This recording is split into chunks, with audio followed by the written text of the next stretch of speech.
Creative renaissance demands more than spreadsheets now. I want to touch on some of the subject matter around AI, performance, optics, give people a bit more of a sense of where the lay of the land is. We can come back to the founder-led component.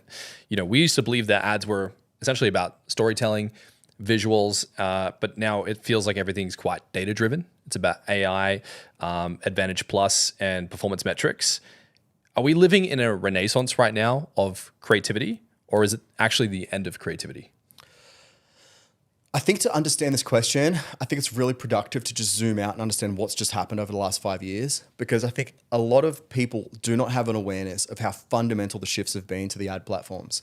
So if you go back to COVID, I think 2019, 2020, ads were quite stable. We were living in an era where you had a lot of detailed interest targeting and a lot of performance was driven by media buying, which is basically how you purchased impressions from Meta, what audiences, how you structure the campaigns. And really, I think media buying was the disproportionate advantage. Now, what happened in 2021 is Apple came along and basically rug pulled Meta. And they basically said, we are no longer going to pass across data from our apps on our phones to you. So this was iOS 14. And it was kind of a disaster. Like 2021, basically what we used to do completely stopped working. And it was slight carnage for a while there. Anyone who lived through iOS 14 media buying will know exactly what I'm talking about.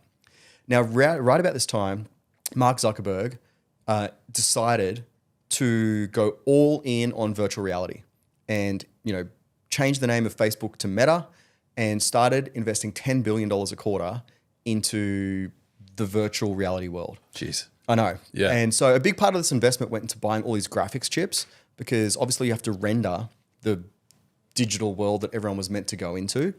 And that was his big play, right? 2021, Meta is going to go build the virtual reality world. Thankfully, they weren't super distracted from advertisers. And in August 21, they released Advantage Plus. And Advantage Plus was their response to operating in a way with way reduced data. So Advantage Plus came out as their answer to iOS 14. And frankly, it was a really good solution. It didn't immediately work for everyone, but a lot of people saw very meaningful performance increases when Meta shifted to optimizing based on intent of that individual user based instead of optimizing for their interests. Okay. Yeah. Just explain Advantage Plus real quick. So Advantage